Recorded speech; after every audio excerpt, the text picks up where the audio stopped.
నాకు శాస్త్రం తెలుస్తుందని ఇయ్యలేదు సమయం. అది ఉంటుంది 5 నిమిషాలు లేటు. అందుకోసం నేను మాట్లాడుతున్నాను. ఏమనుకోదు ముందే ఓపెన్గా చెప్పేస్తున్నాను. కొంచెం ప్రాబ్లం 5 నిమిషాలు లేకుండా భోజనము అందరూ 5-10 నిమిషాల్లో భోజనం అయ్యా స్వామి దగ్గర సన్మానాలు ఉంటాయి. కొంతమంది భోజనం తర్వాత సన్మానాలు ఉంటాయి. నేను వివరణ ఇస్తాను తప్పకుండా థ్యాంక్స్. సరే అన్నీ విన్నాం, అన్నీ బాగున్నాయి కదా. ఎవరైనా మంచిగా మాట్లాడడం చూడరా ఇంగ్లీష్ చెప్పండి, మళ్ళీ మాట్లాడిస్తా. అందరు బాగా మాట్లాడారు కదా. మనము ఒడ్లు నింపేటప్పుడు సంచిని ఏం చేస్తాం? సంచిని ఏం చేస్తాం చెప్పండి. ఏం చేయాలి? చేసిరా పుట్టిరా తిట్టిరా మన మైండ్ని ఏం చేసారు? వాష్ చేసి కడిగి ఏం చేయాలి? దీనికి చూస్తుంటాం మనం. ఒక ఇనుప గడ్డిని పొలిలో పెడతారు, ఎర్రగా అవుతుంది. దాన్ని ఎట్లా కడతారు? ఇక్కడ ఆడ పెట్టి మర్చిపోయినట్టు మన విధాలుగా గట్టి అవుతుంది. మనం ఈ విడిచిపెట్టి ఇంట్లో పోయేవనుకో ఇనుప గడ్డి లాగా గట్టిగా అయిపోతే సామి చెప్తారా?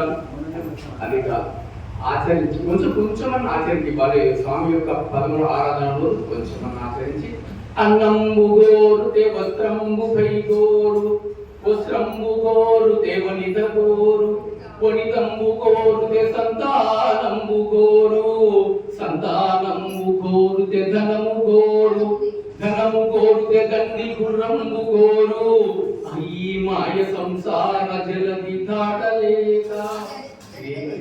ఈ మాయ సంసారాన్ని కొంచెం దాటున ఆయన కొంచెం ఇష్టపడమని చెప్పలేదు ఎవరు. కొంచెం అలవాటు అభ్యాసం ఏదో చెప్తేనా చేతసానాన్యగామిన పరమం పురుషం దివ్యం అని అభ్యాసం ఎన్ని భగవద్గీత ఏ అధ్యాయం నుంచి అభ్యాసం చేయి. ఒక్క ఉదాహరణ చెప్పి పని చేస్తాం. సార్ మేము అన్యదా చంద్రపోయినాం. 7 అంతస్తులు మీరు ఉండడు చందించదు ఆయన. అది లిఫ్ట్ ఒకరొకరు పోయేది లిఫ్ట్. అది ఆన్ చేస్తే బుర్రు అన్నది. నేను ఆన్ చేసారి భయపడదు. సార్ మేము ఆలోచన చేసి కాబట్టి 7 అంతస్తులు దిగింటూ మేము ఆలోచన చేసేవారికి వచ్చాం. చంద్రయ్య మెట్ల పోతే 7 అంతస్తులు ఉంది మేడ 7 అంతస్తుల ఇల్లు. ఒకరు పోయేదే లిఫ్ట్. అది ఆన్ చేసే సౌండ్ వచ్చి ఇప్పుడు అని అంటే ఇంట్లో ఉంటే సరిపోతామేమో అని విగ్రహము మీరు రామ్ సార్ అన్నాము. మీరు ఆయన 7 అంతస్తులు ఎక్కిండు పైకి. ఆయన సారే పోయిండు. మేము ఈ గురువు కదా అక్కడికి చూసేవాడు మళ్ళీ దిగి ఆయన వచ్చిండు. ఇక 80 ఏళ్ళ చిన్న పిల్లగాడినా 80 ఏళ్ళ ముసలైన కాడు.